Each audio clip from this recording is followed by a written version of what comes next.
Start करें। नमस्कार, मैं शुभम सिंह। आज की वीडियो में पढ़ेंगे हम लोग क्लास 12th हिस्ट्री का 40 ऑब्जेक्टिव क्वेश्चन जो कि बोर्ड एग्जाम के लिए इंपॉर्टेंट रहेगा। ठीक है, तो चलिए स्टार्ट करते हैं। तो पहला क्वेश्चन है कि हड़प्पा की खोज किसने की? बोलो, हड़प्पा की खोज किसने की? तो सबको पता है दयाराम साहनी जी किए थे। कब किए थे? 1921 ईस्वी में किए थे। और बताओ मोहनजोदड़ो की खोज कब हुई थी? तो 1922 ईस्वी में। कौन किए थे? तो राखल दास बनर्जी किए थे। ये सबको पता है? Yes sir. अगला, तौलने की इकाई के रूप में सिंधुवासी किस अंक या उसके गुणांक का व्यवहार करते थे, मतलब प्रयोग करते थे? कौन से अंक का प्रयोग करते थे लोग तौलने के लिए? जैसे हम लोग बोलते हैं 8 आना 16 आना, ये बोलते हैं कि नहीं बोलते हैं? तो ये लोग कौन से अंक का प्रयोग करते थे? तो 16 का प्रयोग करते थे। किसका प्रयोग करते थे? 16 का। ध्यान में रखोगे, 16 का प्रयोग करते थे। हड़प्पा सभ्यता किस युग की सभ्यता थी?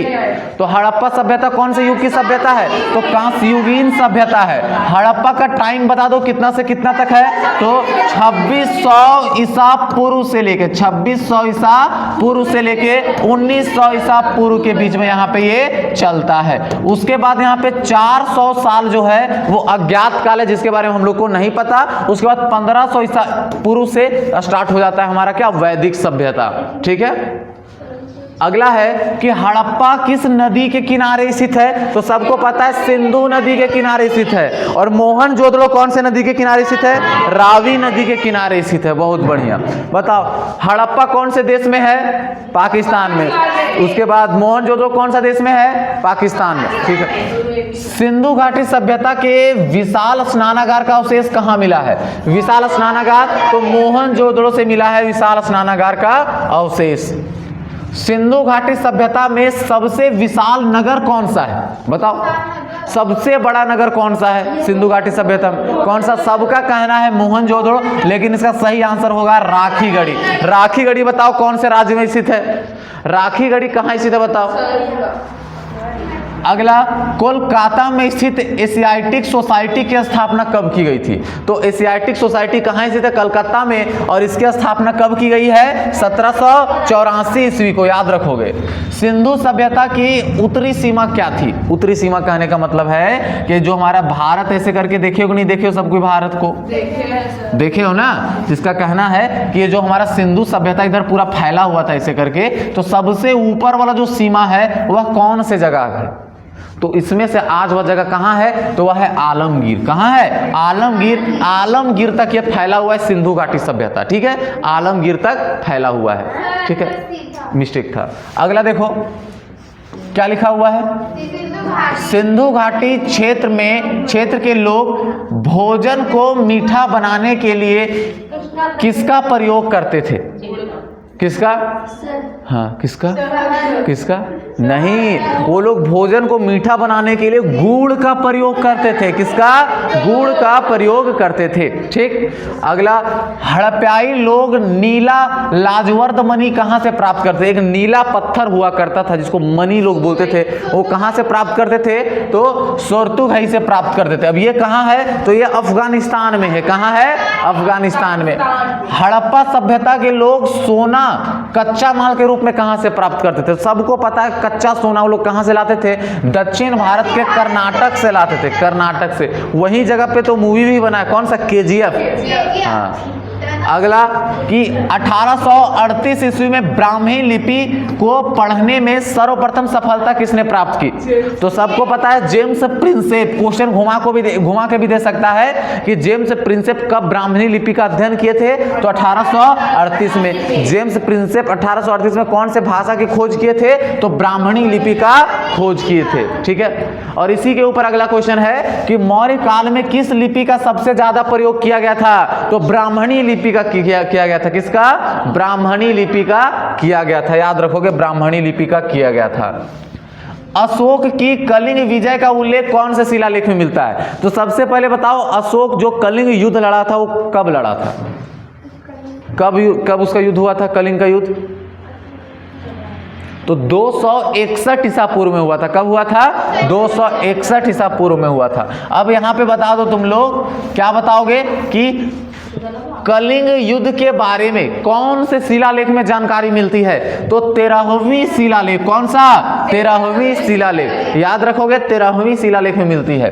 हाथी गुफा अभिलेख किससे संबंधित है? तो हाथी गुफा लेख जो है वह खारवेल से संबंधित है। आप बोलोगे खारवेल क्या है? तो बोलोगे कि ये कोई जगह का नाम होगा। नहीं, ये एक राजा का नाम है। कहां का राजा? तो कलिंग का राजा। ठीक है, कलिंग का राजा का नाम है खारवेल, उससे संबंधित है। ठीक। राजगीर कितने पहाड़ियों से घिरा हुआ है? राजगीर कहां स्थित है? पटना में। राजगीर को पहले कौन से नाम से जाना जाता था? राजगृह के नाम से जाना जाता था। और राजगृह में ही प्रथम बौद्ध संगीति हुआ था। याद है ना सबको? प्रथम बौद्ध संगीति अजात शत्रु के देखरेख में पहला बौद्ध संगीति कहां हुआ था? राजगीर में हुआ था। कब हुआ था? तो 483 ईसा पूर्व, जब भगवान बुद्ध जी की मृत्यु हुई थी तब हुआ था। तो कितने पहाड़ियों से घिरा हुआ राजगीर? तो टोटल 6 पहाड़ियों से, 5 पहाड़ियों से, कितने? 5 पहाड़ियों से घिरा हुआ है। बताओ पाटलिपुत्र की स्थापना किसने की? बताओ। देखो पाटलिपुत्र की बात करें तो इस जगह को आज हम लोग पटना के नाम से जानते हैं। कौन से नाम से? पटना के। तो ये क्या किए थे? अजात शत्रु का नाम सब कोई सुने हो ना? हर्यंक वंश के संस्थापक कौन है? हर्यंक वंश के संस्थापक कौन है? तो बिंबिसार। बिंबिसार का बेटा कौन है? अजात शत्रु। ठीक है, अजात शत्रु क्या करता है? एक जगह को घेरता है, उसका घेराबंदी करता है, गोल गोल घेरता है और इस जगह का थोड़ा विशेष निगरानी रखता है। और इसी का जो बेटा उदयीन आता है वो क्या करता है? इस जगह को एक शहर के रूप में विकसित करता है। उदयीन क्या करता है? इसको शहर के रूप में विकसित करता है और इसका नाम रखता है पाटलिपुत्र। क्या रखता है? पाटलिपुत्र। तो बताओ कि अब पाटलिपुत्र की स्थापना कौन करता है? तो उदयीन करता है। लेकिन इसको मगध साम्राज्य की राजधानी कौन बनाता है? तो चंद्रगुप्त मौर्य बनाते हैं। चंद्रगुप्त मौर्य जी इसको मगध साम्राज्य की राजधानी बनाते हैं। हम लोग अशोक में इसलिए फंस रहे हैं क्योंकि बौद्ध संगीति कौन सा? तीसरा बौद्ध संगीति कब हुआ था? तो 251 ईसा पूर्व में हुआ था। कब हुआ था?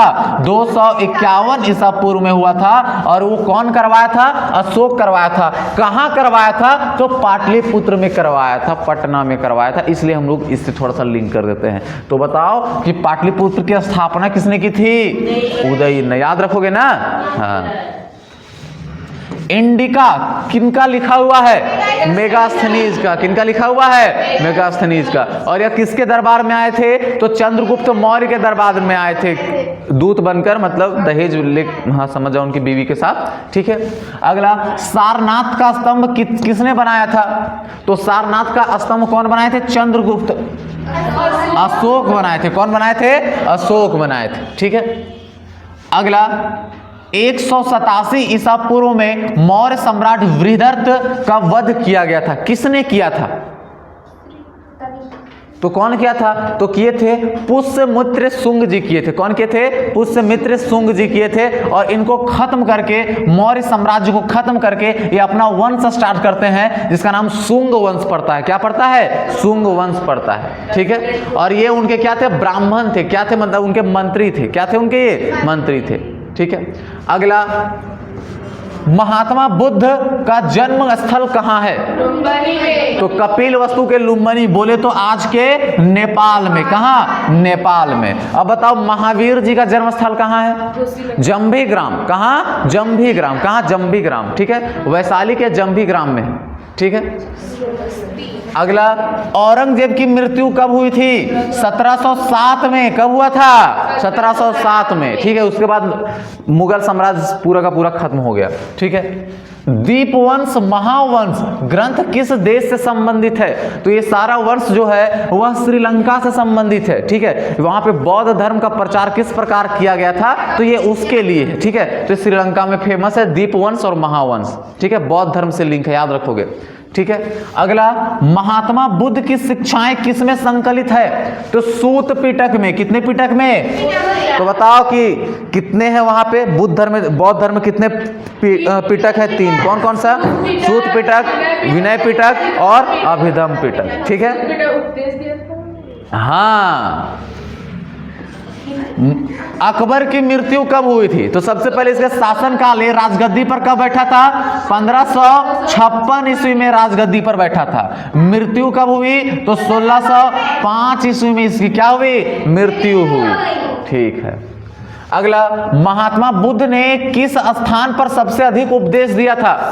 तो सबसे ज्यादा उपदेश दिए थे किसके ऊपर? हाँ, बहुत बढ़िया। अब यहाँ पे बताओ, सबसे उनका जन्म कहाँ हुआ था? लुम्बिनी में। ज्ञान प्राप्त कहाँ किए थे? बौद्ध गया में। सबसे पहले ज्ञान कहाँ दिए थे? सारनाथ में। सबसे ज्यादा ज्ञान कहाँ दिए थे? श्रावस्ती में। ठीक, बहुत बढ़िया। अगला, अवध सूबा वर्तमान में किस राज्य में है? अवध आज कौन से राज्य में स्थित है? तो उत्तर प्रदेश में। ठीक है, कहाँ स्थित है? उत्तर प्रदेश में स्थित है अवध। सबको पता होना चाहिए। ठीक है, अकबर के द्वारा जारी किया गया चांदी के सिक्के को कौन से नाम से जाना जाता है? तो सुनो, तो चांदी का सिक्का जो इनके द्वारा जारी किया गया है, तो इसका सही आंसर होगा दम। क्या? दम के नाम से जाना जाता है। एक है रूपक। क्या है? रूपक। रूपक जो है वह गुप्त वंश के टाइम में, गुप्त काल के टाइम में चांदी का सिक्का जारी किया गया था। उस टाइम इसको रूपक कहा जाता था। क्या कहा जाता था? रूपक, रुपया, ये सब कहा जाता था। ठीक है।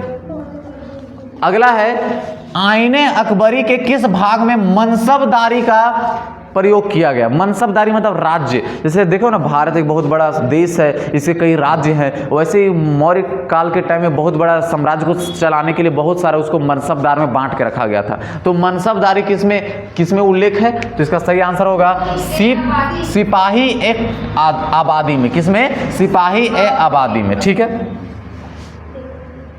विजयनगर का अपने स्थापना से लेकर पतन तक राज्य के साथ संघर्ष चलता रहा। मतलब जब जैसे विजयनगर की स्थापना हुई और जब तक इसका अंत नहीं हुआ, तब तक बालिका ये किसके साथ युद्ध में रहा? तो ये हमेशा अपने ऊपर जो स्थित है, जो राज्य स्थित था, बहमनी के साथ इसका हमेशा झगड़ा रहा। ठीक है, जब स्थापना हुआ था तब से लेकर जब इसका अंत हुआ तब तक। ठीक है, तो बहमनी राज्य से इसका शुरू से झगड़ा था। ठीक है। अगला, विजयनगर के किस शासक ने मुस्लिमों को अपने सेना में शामिल किया था? जैसे विजयनगर वो एक हिंदू राष्ट्र हुआ करता था। ठीक है, हिंदू साम्राज्य हुआ करता था, लेकिन वो भी मुस्लिमों को अपने सेना में शामिल किया था। वो शामिल करने वाले कौन थे? तो कृष्णदेवराय। इनका शासन काल कब से है? तो 1509 से लेके 1529 तक इनका शासनकाल चलता है। ठीक है। अगला, विजय का शहर किस साम्राज्य को कहा गया है? विजयनगर। किसे कहा गया है? विजयनगर। अगला, विजयनगर की मातृदेवी को क्या कहा गया है? पंपा देवी। सबको बोलेगा पंपा देवी। किनको? पंपा देवी को मातृदेवी कहा गया है। बृहदेश्वर मंदिर कहाँ स्थित है? तो तमिलनाडु के तंजावुर में स्थित है। कहाँ स्थित है? तंजावुर में। याद रखोगे, तमिलनाडु के तंजावुर में स्थित है। अकबर का शासन काल क्या था? तो अभी देखे हम लोग 1556 से लेके 1605 तक। तीर्थ यात्रा कर को किस मुगल शासक ने समाप्त कर दिया? क्वेश्चन समझने की कोशिश करोगे। देखो, जैसे यहाँ पे 1562 ईस्वी में राजगद्दी पर बैठा रहता, जैसे कि 1556 में बैठ जाता राजगद्दी पे कौन? अकबर। 1562 में देखते हैं नहीं, यहाँ पे दास प्रथा चलता है, इसको खत्म करो, दास प्रथा को खत्म करो। तो 1562 में दास प्रथा को खत्म कर देता है।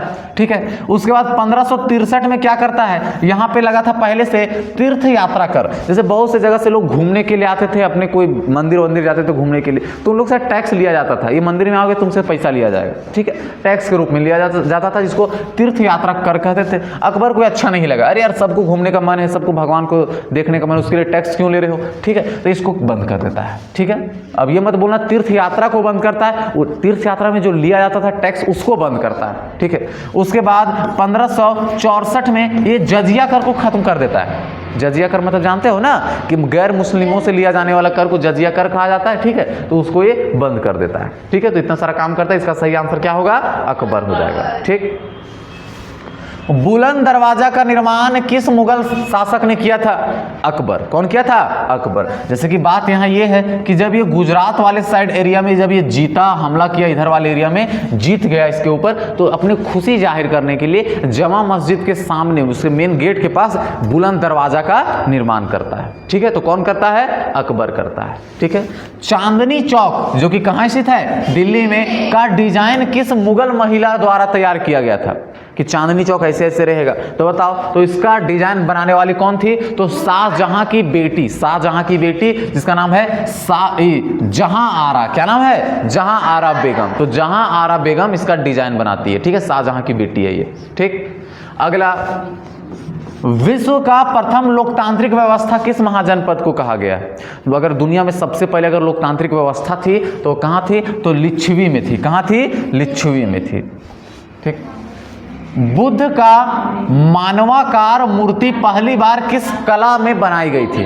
मतलब पहली किस कला में, किस कला का बात कर रहे हैं यहाँ पे, ठीक है, कौन से कला में भगवान बुद्ध जी की सबसे पहले मानव का रूप देकर मूर्ति बनाया गया था? तो इसका सही आंसर होगा गंधार कला में। गंधार कला आज पाकिस्तान और अफगानिस्तान में फेमस है, ठीक है। जैसे कि हर जगह का एक अपना अपना डिजाइन होता है बनाने का, ठीक है। इधर का मंदिर देखोगे सीधा एकदम ऐसे करके रहता है मंदिर, बहुत जगह मंदिर देखोगे सीधा ऐसे ऐसे ऐसे ऐसे ऐसे करके, मतलब बहुत सारा, मतलब इसी को बोलते हैं अपना अपना सबका कला होता है। तो गंधार कला में भगवान बुद्ध जी का मूर्ति को बनाया गया था, जो कि अफगानिस्तान में आज फेमस है, ठीक है। तो 40 क्वेश्चन हो जाता है खत्म।